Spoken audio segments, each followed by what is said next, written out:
I married the wrong woman. Not literally. Not yet. But in exactly 48 hours, I'm going to stand at an altar next to a complete stranger and pretend it's the happiest day of my life. All because Theodore Castellari, my billionaire grandfather and personal tormentor, decided that 32 years of bachelorhood is too long for a real Castellari. The lawyer's letter was clear. Get married by the end of the month or the company goes to my cousin Victor, that imbecile who can barely spell stocks. That's why I'm here, in my Manhattan penthouse, waiting for the rental bride my assistant Greta hired. A professional actress, discreet, willing to pretend for 6 months in exchange for an obscene amount of money. The intercom buzzes. Mr. Castellari, your, appointment has arrived. The doorman's embarrassed voice makes me roll my eyes. Send her up. I adjust my whiskey, rehearse my speech. 3 minutes later, the door opens, and my world implodes. The woman standing in my living room isn't a sophisticated actress. She's the building's cleaning lady, that girl who always looks away when I pass her in the hallway. Brown hair pulled back in a messy bun, faded blue uniform, eyes wide with shock. Mr. Castellari, she whispers, clutching her cleaning bucket. They called me for an emergency in your apartment, something about wine on the Persian rug? Silence. My brain completely freezes. You're Mabel? I venture, vaguely remembering the badge she wears. Yes, sir. Mabel Santos. She looks around, confused. Where's the stain? And then the unthinkable happens. My mouth, the same mouth that commands boardrooms and signs million-dollar contracts, moves on its own. The stain? Yes. Of course. Actually, do you want to earn $100,000? Mabel Santos drops her cleaning bucket. It hits the Italian marble floor with a crash that echoes through my $12 million apartment like a gunshot. Soapy water spreads across the floor and I watch, frozen, as this tiny woman in a threadbare uniform stares at me like I've just propositioned her for something far worse than what I'm actually about to propose. I'm sorry? Her voice is barely a whisper. Did you just... $100,000, I repeat, and I can't believe the words coming out of my mouth either. Cash. Tax-free. She blinks. Once. Twice. Then she starts backing toward the door. Mr. Castellari, I don't know what kind of services you think I... Marriage. The word explodes out of me. I need you to marry me. Dead silence. Then Mabel Santos does something no one has done to me in a decade. She laughs. Not a polite chuckle or a nervous giggle, but a full-body, bend-over, gasping for air laugh that makes her whole face light up in a way that's frankly distracting. Oh my God, she wheezes, wiping tears from her eyes. You're serious? You're actually... Another wave of laughter hits her. Sir, I clean toilets for a living. What makes you think I'm marriage material for a Castellari? The way she says my family name, with a mixture of mockery and disbelief, irritates me more than it should. Because you're here, I snap, and my actual bride for hire apparently got a better offer from a tech billionaire in Seattle. I have 48 hours before I lose everything, and you? I gesture at her like she's a particularly disappointing quarterly report, are conveniently available. Her laughter dies instantly. That's the most romantic thing anyone's ever said to me. This isn't romance, Miss Santos. It's a business transaction. Buying a car is a business transaction. Marrying a stranger is insane. It's 6 months, I press, moving closer despite every instinct screaming that this is the worst idea I've ever had. 6 months of pretending, separate bedrooms, minimal contact. At the end, we divorce quietly, and you walk away with enough money to never scrub another floor in your life. She's shaking her head before I finish. I can't. 200,000. Mabel freezes mid-step. I have 3 younger brothers, she says quietly, not looking at me. Miguel just got accepted to Cornell, full academic scholarship, but he still needs money for housing, books, food. Sophia wants to study medicine. And Tomas, Her voice cracks. Tomas needs surgery for his leg. Our insurance barely covers Band-Aids. The vulnerability in her voice does something strange to my chest. I clear my throat. 300,000. Final offer. Her head snaps up, and for the first time, I really look at Mabel Santos. She's younger than I thought, mid-20s maybe. No makeup. Calloused hands. But her eyes... God, her eyes are this warm honey brown that seem to see straight through every expensive suit and cold business tactic I've perfected. "Why me?" she whispers. "You could find anyone." "Because you're real," I hear myself say, and immediately want to take it back. My grandfather can smell a fake from a mile away. But you? You're exactly the kind of girl who'd make him think I've finally developed a conscience. Wrong thing to say. I know it the second her expression shudders. So I'm supposed to be your redemption project? The poor little cleaning lady who civilizes the savage billionaire? She picks up her fallen bucket with shaking hands. I'm not a character in your fairy tale, Mr. Castellari. I'm a real person with real responsibilities. And I don't... Her phone rings. She glances at the screen and all the color drains from her face. I have to take this. She answers with trembling hands. Mama? What? No. No, not now. We can't afford... How much? Dios mío. When did they... I watch her crumble in real time. Watch this fierce, proud woman fold into herself as whoever's on the other end delivers what's clearly devastating news. When she hangs up, she won't meet my eyes. The hospital moved up Tomas's surgery, she says flatly. We either pay $12,000 by Friday or he goes back on the waiting list for another year. The silence stretches between us like a chasm. Miss Santos. Half up front. Her voice is steel wrapped in velvet. Half when the 6 months are done. And I want it in writing that you never, ever, expect anything beyond pretending in public. Something that feels dangerously close to respect flickers through me. Deal. I extend my hand. She stares at it like it might bite her. Then, with a deep breath that seems to cost her everything, Mabel Santos places her small, work-roughened hand in mine. The second our skin touches, electricity shoots up my arm, and I realize I've just made the second most expensive mistake of my life. The first was thinking this would be simple. Absolutely not. Mabel stares at the dress Greta holds up like it's a venomous snake. To be fair, the thing probably costs more than her entire year's salary. A ridiculous confection of ivory silk and lace that screams, society wedding. Miss Santos, the ceremony is tomorrow, Greta says in that patient voice she reserves for difficult clients. Mr. Castellari's grandfather expects... I don't care what he expects. Mabel crosses her arms, still wearing her cleaning uniform because she refused to go home and change. I'm not walking down any aisle looking like a decorative cake topper. I pinch the bridge of my nose. We've been at this for 3 hours, ever since I had my lawyers draft the most airtight prenuptial agreement in Manhattan history and wired $50,000 to Mabel's account for her brother's surgery. 3 hours of watching her refuse every single thing that would make this charade believable. The dress, the shoes, the professional makeup artist, the hairstylist, even the acting coach I hired to teach us how to look in love.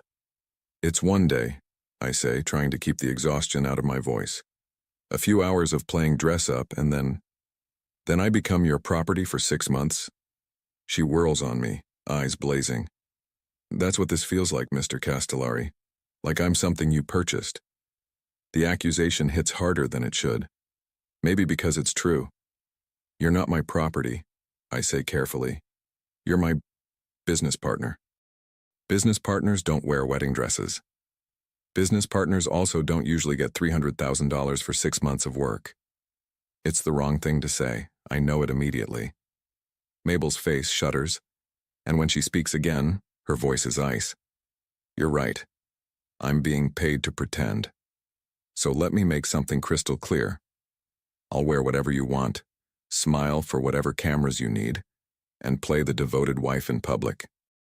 She steps closer, and I catch a hint of something floral in her hair. Cheap shampoo probably, but oddly intoxicating. But the second we're alone, I'm just the hired help again.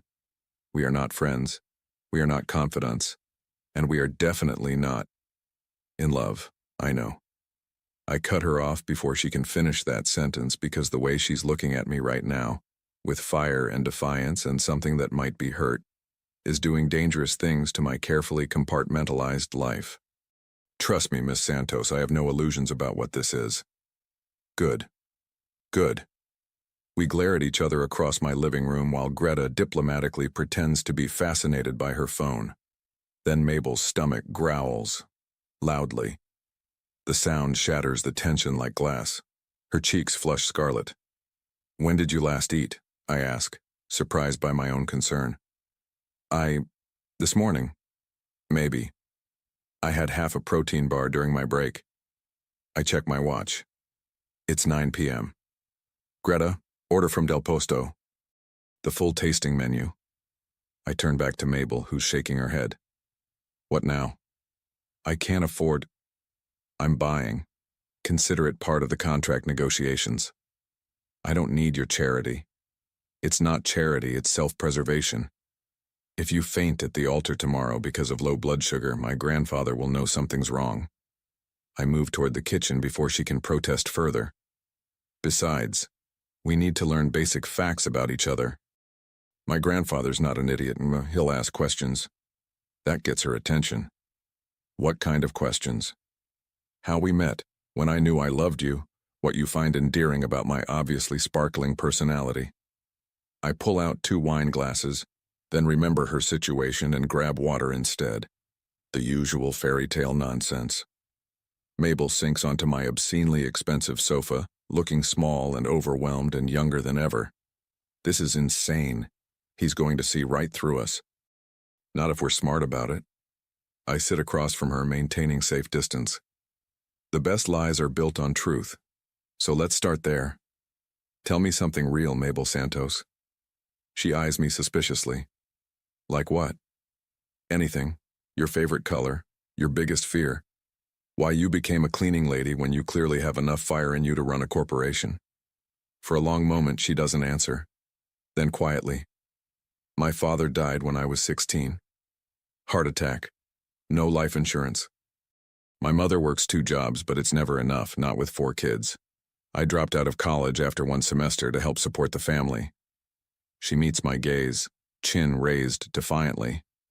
I became a cleaning lady because it paid better than retail, and I could work nights while taking care of Tomas during the day. Not all of us get to choose our dreams, Mr. Castellari.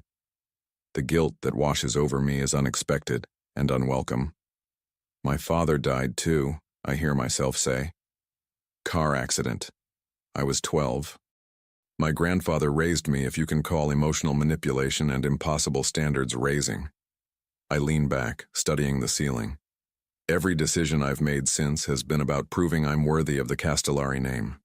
Even this ridiculous marriage. That's sad, Mabel says softly. That's life. No. She leans forward and those honey-brown eyes pin me in place. That's prison. You're just wearing a more expensive uniform than mine. The observation is so unexpectedly profound that I can't form a response. We sit in loaded silence until the doorbell rings with our food delivery.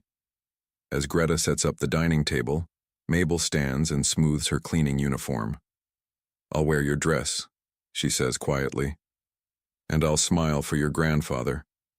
But tomorrow night when this circus is over, I'm sleeping in the guest room, alone. And you're going to treat me like a human being, not a problem to be solved. Deal, I say, extending my hand for the 2nd time today. This time when she takes it, I'm prepared for the electricity.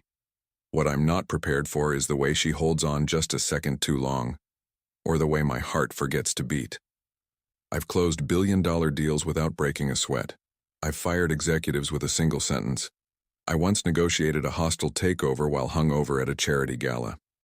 But standing at this altar, watching the doors at the end of the aisle slowly open, my hands are shaking. Breathe, nephew, comes my grandfather's gravelly voice from the front row.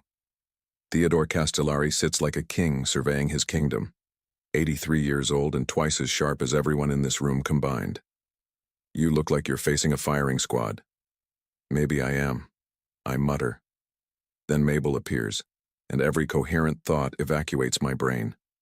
They've transformed her.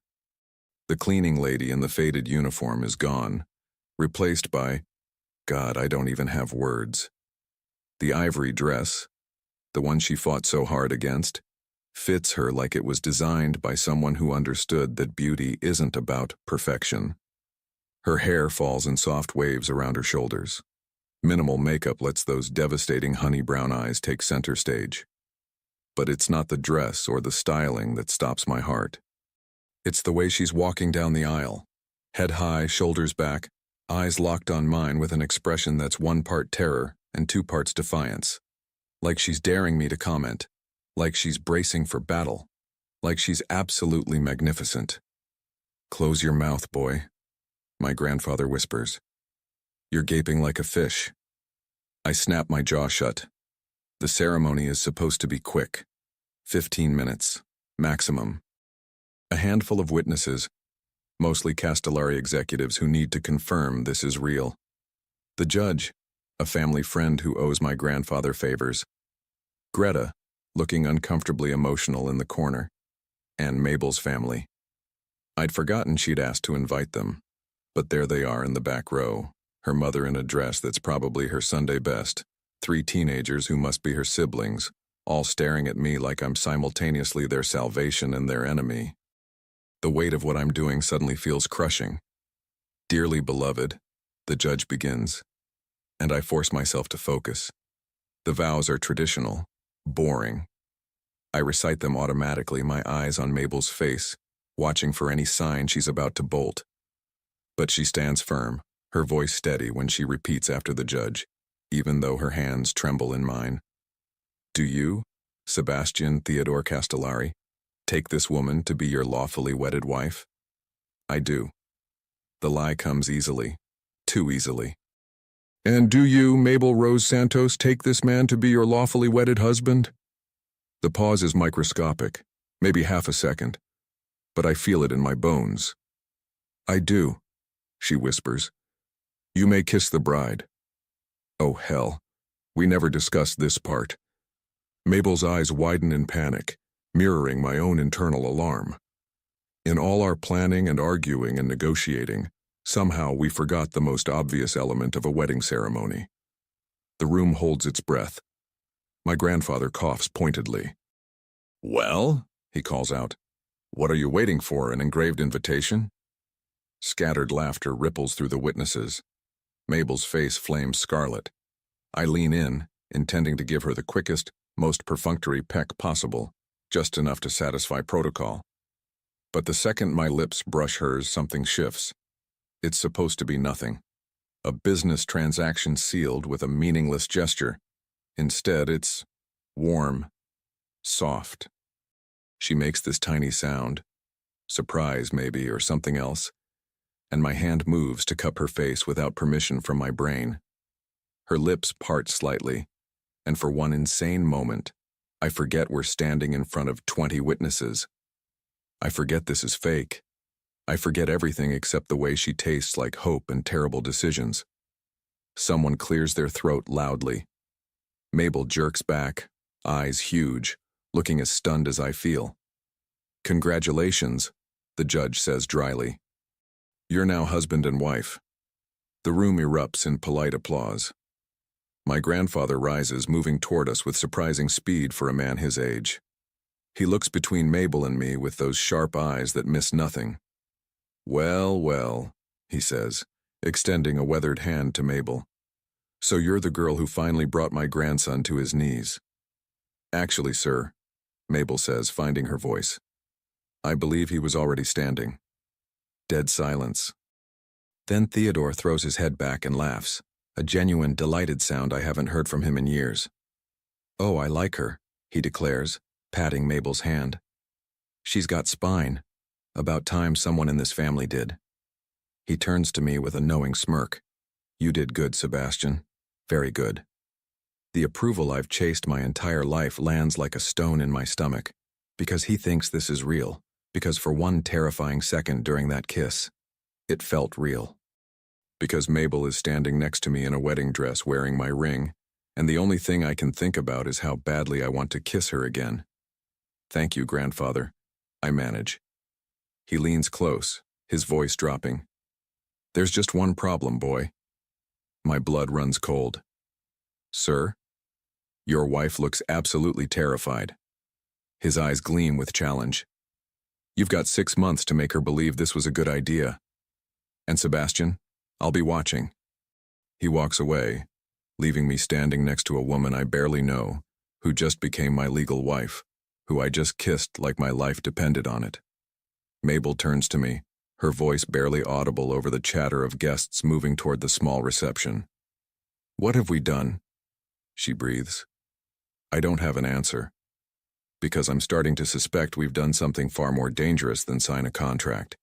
We might have just set something in motion that neither of us knows how to stop. The penthouse feels different with Mabel in it. Maybe it's the way she stands in the center of my living room, still wearing that wedding dress, looking completely out of place among the cold, modern furniture and abstract art that some decorator assured me was investment-worthy. Or maybe it's the way she's hugging herself like she's trying to disappear. "Your room is down the hall," I say, loosening my tie. The reception was mercifully short. An hour of my grandfather interrogating Mabel while she smiled and deflected with surprising skill. "Third door on the left." Greta had it prepared. Private bathroom, walk-in closet, everything you might need. Mabel doesn't move. "This is really happening?" "Yes. I'm married to you." "Technically, yes." "And your grandfather believed it." "He's suspicious, I admit, but intrigued. That comment you made about me standing instead of kneeling, that was perfect. He loves people who challenge him." She finally looks at me, and there's something raw in her expression. I wasn't trying to be clever. I was terrified and my mouth just went rogue. Despite everything, I smile. "Your rogue mouth saved us." "Is that what we are now? Saved?" The question hangs heavy between us. I pour myself a drink, scotch, neat, expensive enough to fund a small country, and consider offering her one before remembering she didn't touch the champagne at the reception. "You don't drink," I observe. "My father did, a lot, toward the end." She kicks off the ridiculous heels Greta made her wear, and I watch her visibly relax as her bare feet hit the floor. I watched alcohol destroy him piece by piece. "So no, Mr. Castellari, I don't drink. It's Sebastian. We're married. You should probably use my first name." "Should I?" Her voice carries an edge. "Or should I keep the distance, remember this is all pretend, and not let myself forget for 1 second that in 6 months you'll sign divorce papers and I'll go back to being nobody?" The bitterness in her tone catches me off guard. "You're not nobody. To you I am. I'm convenient, available, desperate enough to sell 6 months of my life." She moves toward the windows, staring out at the Manhattan skyline. "Do you know what my mother said to me today? Before the ceremony?" I don't answer, sensing she needs to get this out. She said, "Mija, be careful. Men like him don't marry girls like us unless they want something." And you know what I told her? That it was okay because I want something too. Mabel's reflection in the glass looks impossibly sad. But standing here now in this dress, in this apartment, wearing this ring, I feel like I've sold something I can't buy back. The guilt hits me like a physical blow. "If you want to leave..." "I can't." She turns, and there are tears in her eyes that she's fighting to contain. "Tomas had his surgery this morning. The money you transferred saved his life. My mother paid 3 months of rent in advance for the first time ever. Miguel can actually go to Cornell without drowning in debt." Her voice breaks. "So no, Sebastian Castellari, I can't leave. I'm trapped here in this golden cage, married to a man who kissed me like I mattered and then looked absolutely horrified afterward." I wasn't horrified. Then what were you? Terrified, confused, dangerously close to forgetting this was fake. "Surprised," I say instead. That wasn't supposed to happen. What wasn't? The kiss. The way it felt. The confession slips out before I can stop it. Mabel's eyes widen, and for a moment, neither of us breathes. We should have rules, she says finally, her voice shaky. Clear boundaries. Agreed. No touching unless absolutely necessary for appearances. Fine. Separate lives. You do your billionaire things, I'll figure out what I'm supposed to do now that I'm not cleaning anymore. That stops me. You're not going back to cleaning. It's my job. You're a Castellari now. My wife. I can't what? Work? Have purpose? Earn my own money? Her eyes flash with anger. Just because I married you doesn't mean I stop existing as my own person. She's right, of course, but the thought of her going back to scrubbing toilets while wearing my ring makes something violent twist in my chest. What do you want to do? I ask carefully. If money wasn't an issue, if you could do anything. The question seems to surprise her. She considers it for a long moment. I wanted to be a teacher, she says softly. Before my father died, I was studying education. I loved working with kids, helping them understand the world. A sad smile touches her lips. Stupid dream, right? No, I hear myself say. It's not stupid at all. Well, it doesn't matter now. That life is gone. What if it wasn't? The idea forms as I speak. What if you went back to school, finished your degree? I'll cover tuition, expenses, whatever you need. She stares at me like I've grown a second head. Why would you do that? Because we're partners in this charade, and if you're miserable, my grandfather will know. Consider it an investment in making this believable. Everything's a transaction with you, isn't it? Yes, I say honestly. It's safer that way. Safer than what? Than feeling, than caring, than letting someone matter. Than complications, I answer. Mabel studies me for a long moment, and I have the uncomfortable sensation of being seen, really seen, for the first time in years. You're lonely, she says quietly. In this enormous apartment, with all this money and power, you're completely alone. I'm not. Yes, you are. And so am I. Maybe that's why that kiss felt like. She trails off, shaking her head. Never mind. It doesn't matter. But it does matter. The way she looks at me matters. The way my heart is racing matters. The way I want to cross this room and kiss her again, for real this time, with no audience, no pretense, matters more than it should. Good night, Sebastian, Mabel says, gathering her dress. Thank you for everything. The money, the offer about school, all of it. Mabel, she pauses at the hallway entrance. For what it's worth, I say, I'm sorry. For all of this. For trapping you here. A ghost of a smile touches her lips. You didn't trap me. I walked into this cage myself. I just hope when the door opens in 6 months I still remember how to fly. Then she's gone, leaving me alone with my scotch and the lingering scent of her floral shampoo, and the terrifying realization that 6 months suddenly feels both impossibly long and not nearly enough time. I wake up to singing. For a disoriented moment, I think I'm dreaming. Then I remember. Mabel, my wife, living down the hall. The voice is surprisingly good, rich and warm, floating through the penthouse at 6 in the morning. I grab my robe and follow the sound to the kitchen, where I find Mabel making breakfast in an old t-shirt and shorts that definitely weren't part of Greta's carefully curated wardrobe selection.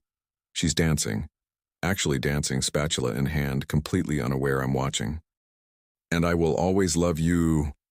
She hits the high note with gusto, flipping what looks like pancakes with the confidence of someone who's cooked 1,000 meals. I lean against the doorframe, oddly reluctant to interrupt this moment. She looks so alive. Different from the terrified woman in the wedding dress.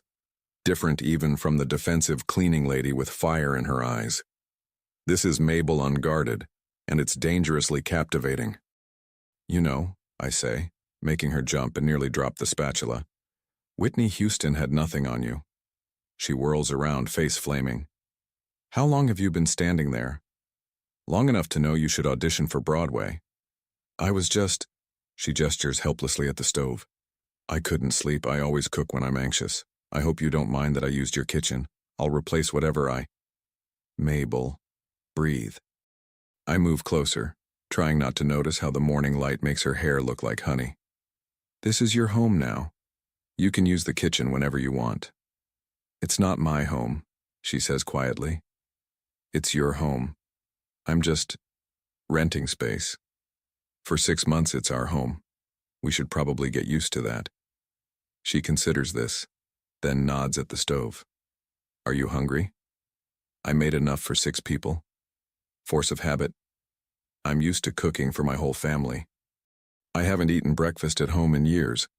Usually it's coffee grabbed on the way to the office, if anything at all. But something about the domestic scene in front of me, the smell of fresh pancakes, the sight of Mabel barefoot in my kitchen, the possibility of a normal morning, makes me say yes. 10 minutes later, we're sitting across from each other at my dining table that's never been used for actual dining, and I'm experiencing the best pancakes of my life. These are incredible, I say, probably too enthusiastically. She smiles, and it transforms her whole face. My abuela's recipe, secret ingredient is, don't tell me, trade secret, something like that. She takes a small bite, watching me with those perceptive eyes. You don't eat breakfast normally, do you? How did you... Your kitchen was pristine. No one's pristine kitchen is actually used. Plus, you look shocked that food can taste this good. I shouldn't find her observation charming. I do anyway. I'm usually at the office by 6, I admit. Breakfast is a waste of time. Everything's a transaction or a waste of time with you. She shakes her head. You're missing the whole point of being alive. And what's the point? This. She gestures at the table between us. Food, music, moments that don't have a bottom line.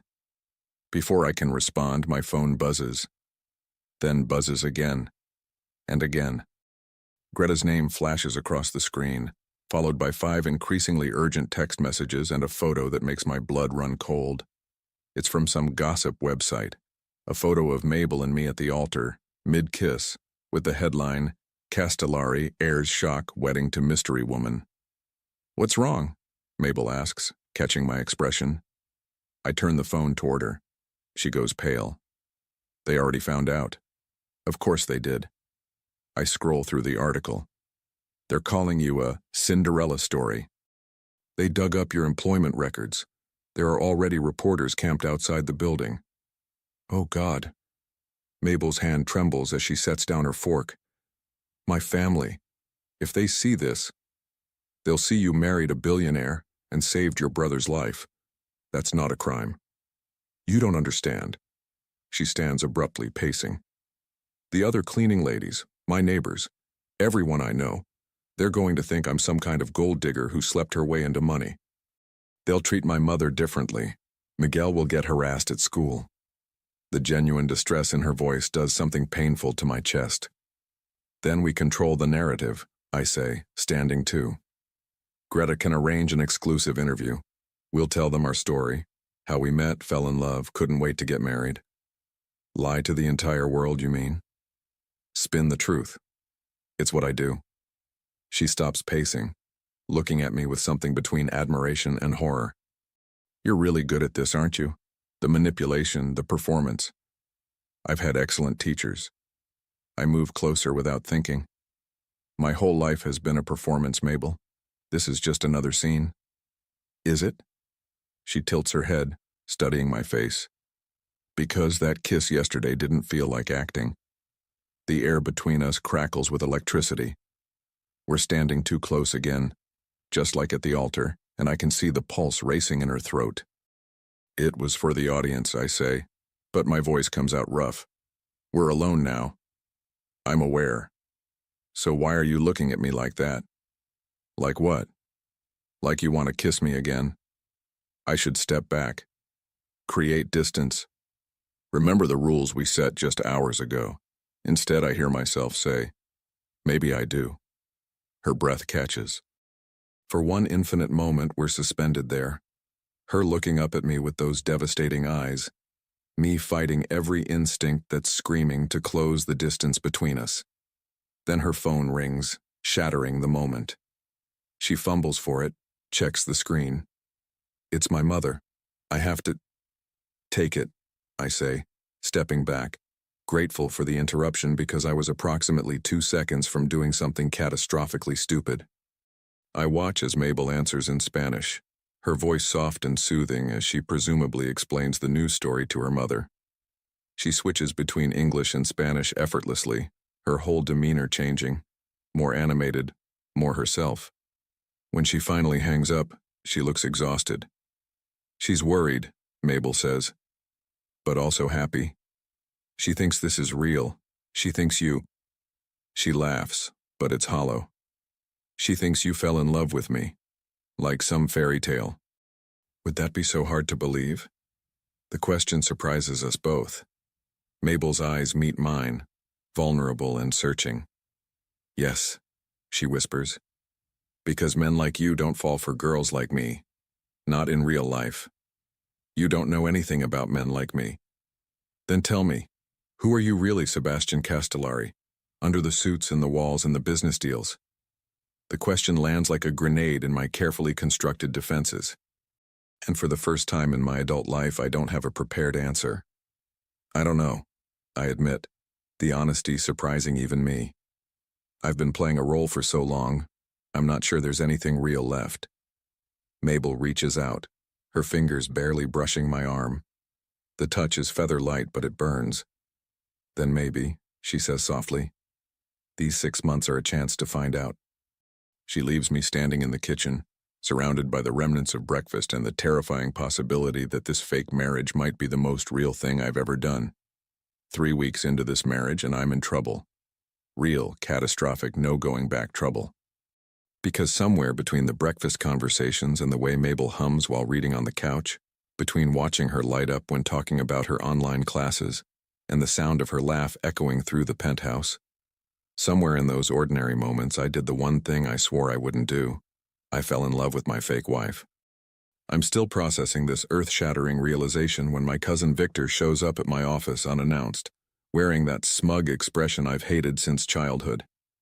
Congratulations on the wedding, cousin, he drawls, settling into the chair across from my desk like he owns it. Quite the whirlwind romance, a cleaning lady, how democratic of you. Get to the point, Victor. The point? He leans forward, eyes gleaming with malice. The point is that grandfather's lawyers came to me yesterday. Seems they're reviewing the terms of the inheritance clause, making sure everything's legitimate. My blood runs cold. It is legitimate. We're legally married. Oh, I know. I saw the marriage certificate myself. He pulls out his phone, scrolling through something. But you know what's interesting? Your prenuptial agreement, specifically the clause that states Mrs. Castellari receives her full payment only if she fulfills the 6-month term and maintains complete discretion about the arrangement. That's confidential? Please. My lawyer is better than your lawyer. Victor stands, buttoning his jacket. Here's what's going to happen. I'm going to take your lovely wife to lunch today. I'm going to show her this prenup, and I'm going to let her know that if she breathes a word about this being a business arrangement, she loses everything. You bastard. I'm just protecting the family interests. He heads for the door, then pauses. Oh, and Sebastian, when she realizes you're exactly the cold, calculating businessman everyone says you are, that you orchestrated this entire thing, down to the emotional manipulation. Do you think she'll still look at you like you hung the moon? Doubtful. He leaves, and I'm already reaching for my phone. Mabel doesn't answer. I find her 3 hours later at a cafe near Columbia University, sitting across from Victor, her face pale and her hands trembling around a coffee cup she hasn't touched. The prenup is on the table between them. Mabel, I start, but she won't look at me. Is it true? Her voice is barely audible. All of it? The payment structure? The confidentiality clause?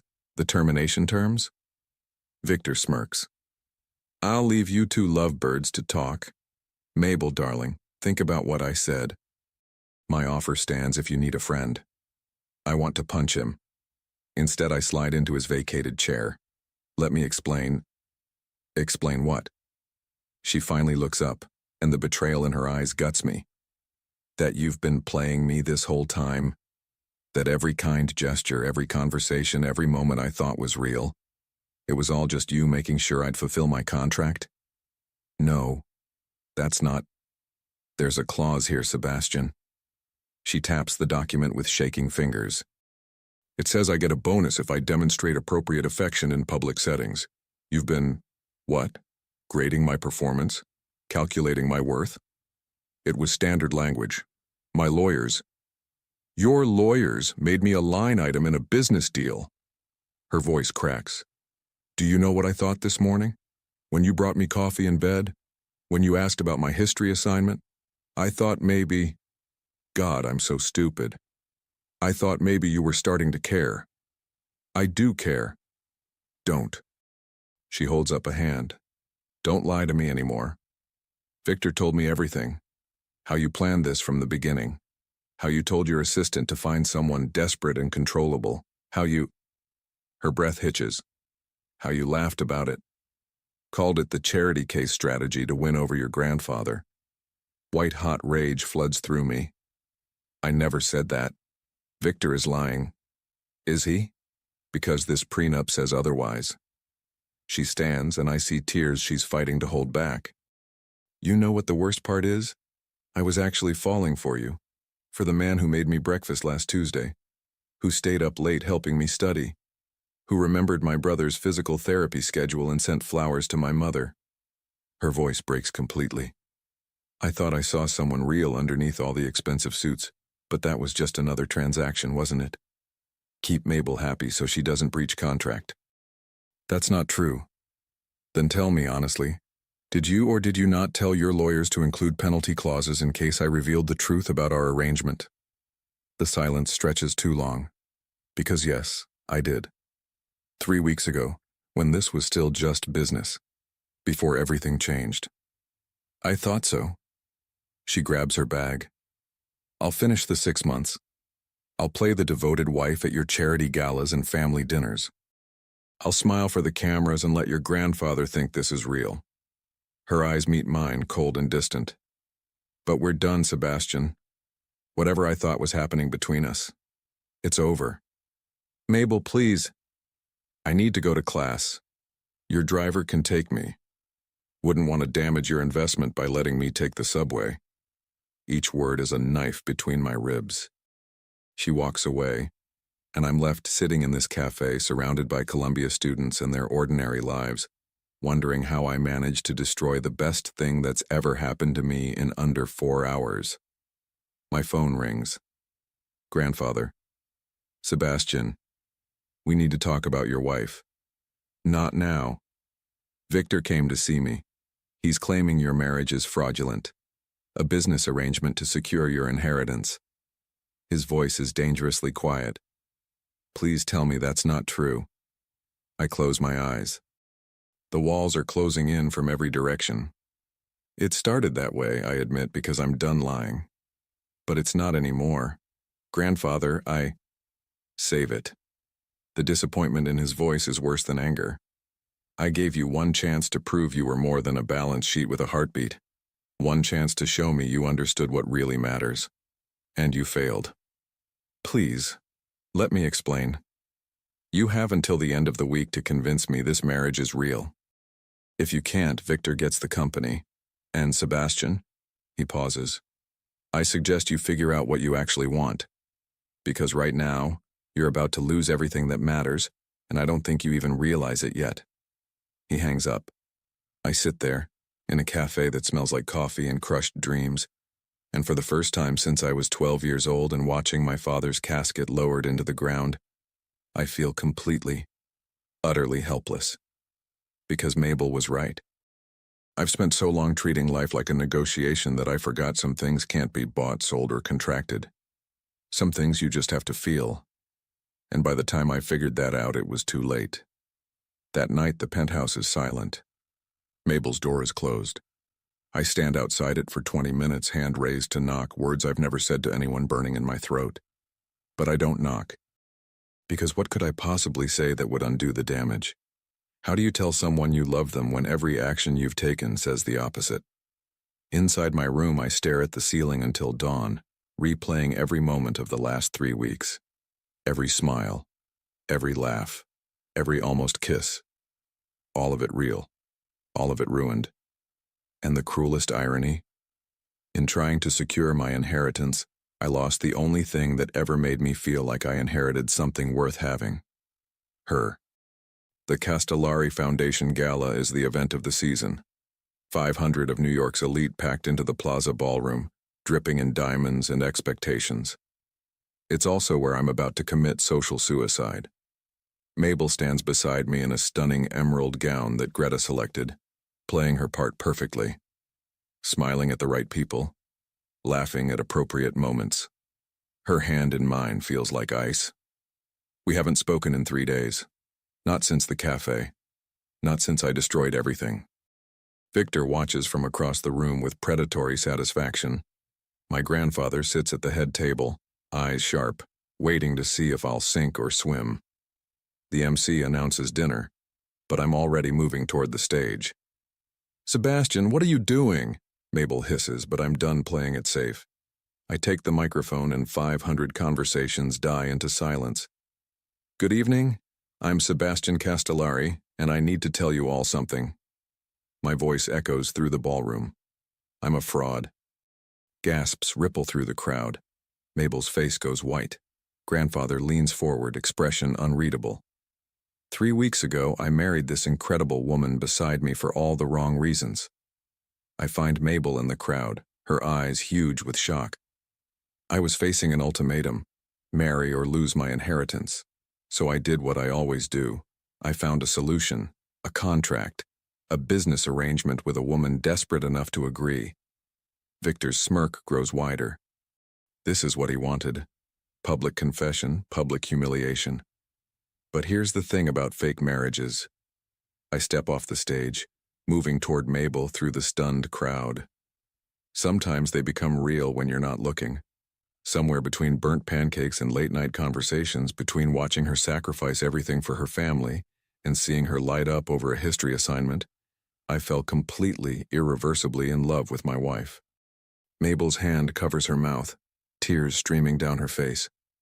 I fell in love with the way she sings off-key in the shower, the way she always makes too much food because she's used to feeding her whole family, the way she sees through every wall I've built and refuses to let me hide. I'm standing in front of her now and nothing else exists. I fell in love with her courage, her strength, her ridiculous optimism that the world can be good even when it keeps kicking her down. "Sebastian," she whispers. "I don't care about the company," I say, loud enough for everyone to hear. "I don't care about the inheritance or the Castellari name or any of it. The only thing I care about is you, Mabel. And I'm sorry. I'm so damn sorry for making you feel like a transaction when you're the most real thing that's ever happened to me." The ballroom is dead silent. So here's my grand gesture. I pull out an envelope. The prenup, the original contract, every legal document that turned our marriage into a business deal, and I tear them in half. No more contracts, no more arrangements, no more pretending. I drop to one knee, and someone in the crowd gasps. "Mabel Rose Santos Castellari, I'm asking you for real this time. Not as a business partner, not as part of a scheme, but as a man who is completely, hopelessly in love with you." I pull out a small velvet box I've been carrying for 2 days. "Will you stay married to me? Not for 6 months, forever. Because you're the best investment I've ever made. And I don't mean that as an accountant. I mean it as a man who finally understands what it means to find home in another person." Tears stream down her face. The ballroom holds its breath. "You humiliated me," she says, voice shaking. "I know. You treated me like property." "I did. And I'll spend the rest of my life making it up to you if you let me. Your cousin is probably recording this. Your reputation is ruined." Good. It needed to be. I take her hand. "Mabel, I know I don't deserve another chance, but I'm asking anyway, because you taught me that some things are worth fighting for even when you're scared, especially when you're scared." She looks down at me, and I see the war in her eyes. Hurt battling hope, fear fighting love. What about your grandfather, the company? Let Victor have it. Some things matter more. You don't mean that. I've never meant anything more in my life. Movement from the head table. Theodore Castellari stands, moving through the crowd with surprising speed. Everyone parts for him like the Red Sea. He stops beside Mabel, studying both of us with those penetrating eyes. You're willing to give up everything? He asks me. For her? Yes. He turns to Mabel. And you, girl? What do you say? Mabel looks at him, then at me, then at the 500 people watching us like we're the world's most dramatic reality show. I say, she takes a shaky breath.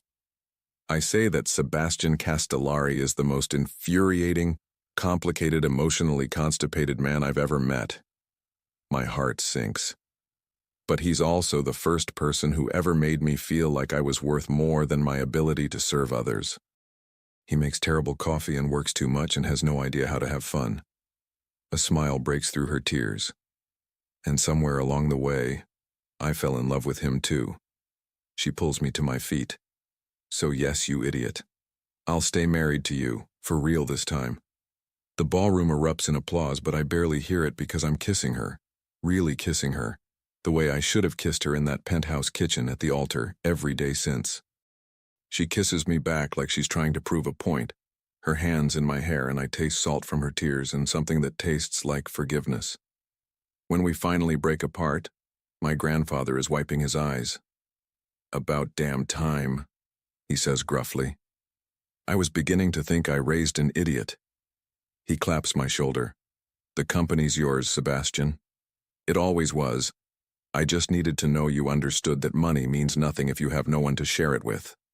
Victor starts to protest, but Theodore silences him with a look. As for you, he tells Victor, consider yourself removed from the will entirely. We don't reward sabotage in this family. Victor's face goes purple, but he's smart enough to leave before making it worse. Mabel leans into me and I wrap my arms around her like I'm never letting go. You destroyed a 300-page prenup for me, she murmurs against my chest. Best money I never spent. She laughs, and it's the most beautiful sound I've ever heard. I love you, I say, testing the words out loud for the first time. They feel right. Perfect. I love you too, she whispers back, even though you're absolutely terrible at romantic gestures. That was a pretty good gesture. You tore up legal documents and proposed in front of 500 strangers. So it was perfect, you impossible man. And there, in the middle of a charity gala, surrounded by witnesses and cameras and the wreckage of my carefully controlled life, I kiss my wife again. This time, it's not for show. It's not for business. It's just because I can. 1 year later, I wake up to singing. Again. But this time, it's not Whitney Houston. It's something in Spanish, soft and sweet, drifting through the penthouse that finally feels like home. I find Mabel in the kitchen, wearing one of my old Columbia t-shirts and nothing else, dancing while she flips pancakes. Her hair is longer now, cascading down her back in waves that catch the morning light. There's a stack of textbooks on the counter. Her teaching certification finals are next week. Y si te quiero es porque sos mi amor, mi cómplice y todo. She spins, catches me watching, and grins. Good morning, stalker. Good morning, wife. I cross to her, wrapping my arms around her waist from behind, pressing a kiss to her neck. Still can't cook without a concert, I see. You love it. I love you. She turns in my arms, and even after a year of marriage, real marriage, the kind built on burnt dinners and late-night conversations and learning how to fight fair, the sight of her still makes my heart skip. Say it again, she murmurs, reaching up to run her fingers through my hair. I love you, Mabel Castellari. I'll never get tired of hearing that. She kisses me, tasting like maple syrup and morning and everything good in the world. Or that name. The timer beeps.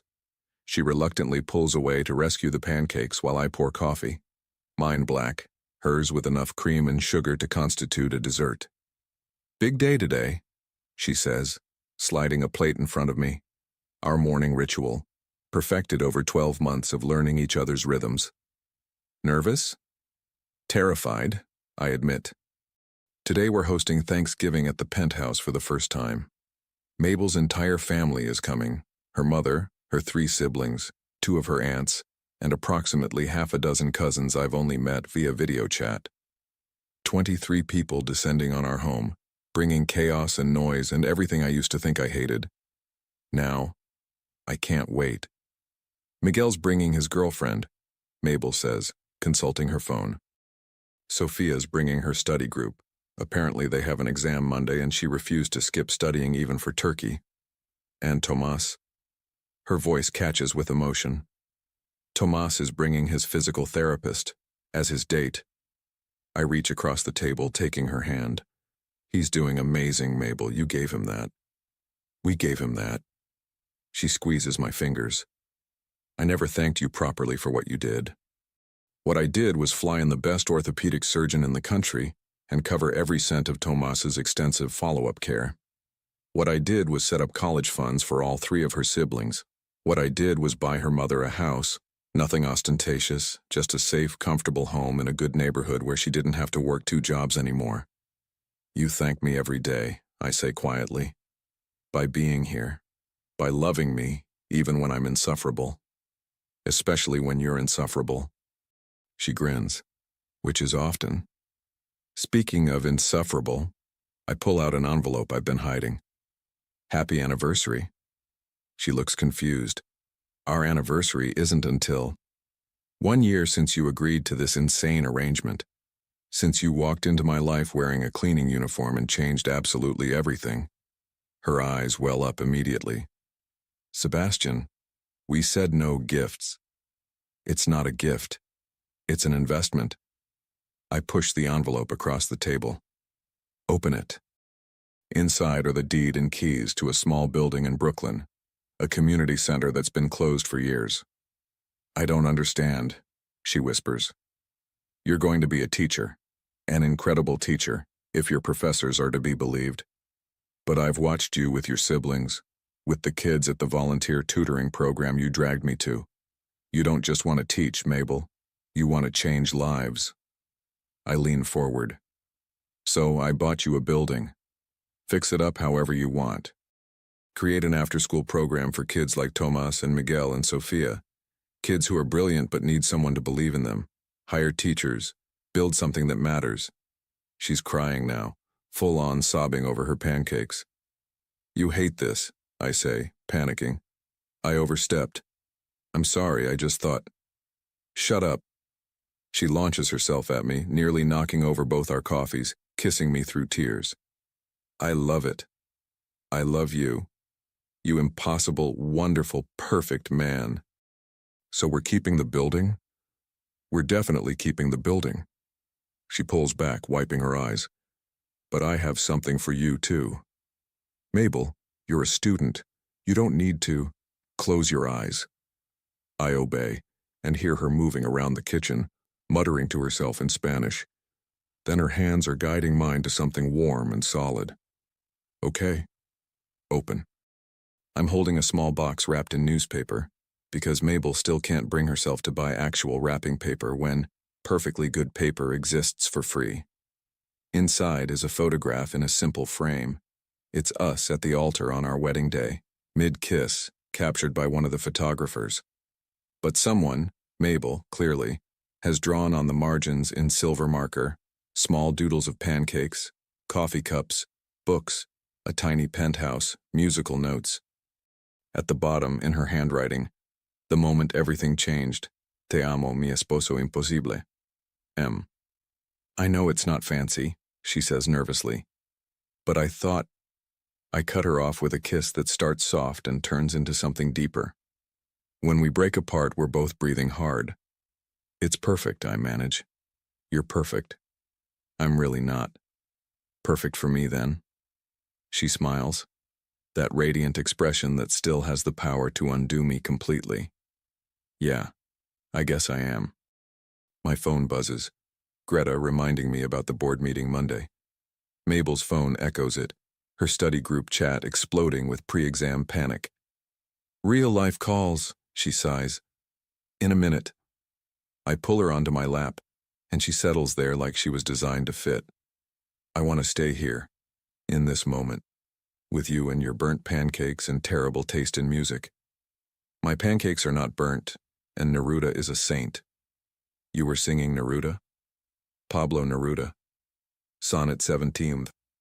It's only the most romantic poem ever written, you uncultured billionaire. Teach it to me. She does, right there in our kitchen, reciting Spanish poetry while I hold her close and think about how 1 year ago, I was a man who measured everything in profit margins and stock prices. Now I measure my life in Mabel's smiles, in the sound of her singing off-key, in pancakes and poetry, and the way she says my name like it means something beyond a corporate signature. Hey, she says softly, her hand over my heart. Where'd you go? Nowhere. I kiss her forehead. I'm exactly where I'm supposed to be. Sappy. You love it. I really do. Later, when her family arrives, and the penthouse fills with laughter and chaos and more food than any reasonable gathering requires, I watch Mabel in her element, orchestrating cousins, mediating sibling squabbles, making sure her mother sits down and lets others serve her for once. Theodore arrives last, moving slower these days but still sharp as ever. He finds me in the corner, watching my wife light up the room. You did good, boy, he says gruffly. I got lucky. Luck nothing. You were smart enough to recognize a good thing when it hit you in the face. He claps my shoulder. Your father would be proud. I know I am. Coming from him, the words hit harder than any business victory. Mabel catches my eye across the room and mouths, I love you. I mouth it back, and even after a year of saying it daily, it still feels like a revelation. That night, after everyone leaves and we're cleaning up the aftermath of Thanksgiving chaos, Mabel puts on music, our music now, the playlist she created of songs that remind her of us. Dance with me, she says, extending her hand. We should finish cleaning.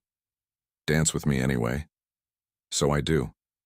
We sway in our disaster of a kitchen surrounded by dirty dishes and leftover pie, and it's more perfect than any choreographed moment could be. Thank you, she whispers against my chest. For what? For being brave enough to make a fool of yourself at that gala, for choosing me over everything else, for making me believe in fairy tales again. Thank you for taking a chance on an emotionally constipated billionaire with terrible romantic instincts. She laughs. Your instincts have improved. I had a good teacher. We keep dancing even after the song ends because neither of us wants to let go. And somewhere in the back of my mind, I think about that day I asked my building's cleaning lady to marry me for money, how I thought I was solving a problem, making a deal. I had no idea I was finding my home, my heart, my everything. Hey, Sebastian, Mabel says. Yeah? Let's never do the sensible thing again. Let's just keep being crazy. I pull her closer, breathing in the scent of her shampoo, still the same cheap floral kind even though I've offered to buy her anything she wants. Deal, I say. And I mean it with everything I am. Because the best things in life aren't sensible. They're not contracts or calculations or carefully managed risks. The best things are pancakes at dawn and terrible singing and falling in love with someone who sees through every wall you've built. The best things are impossible proposals that somehow become real. The best things are Mabel, now and always.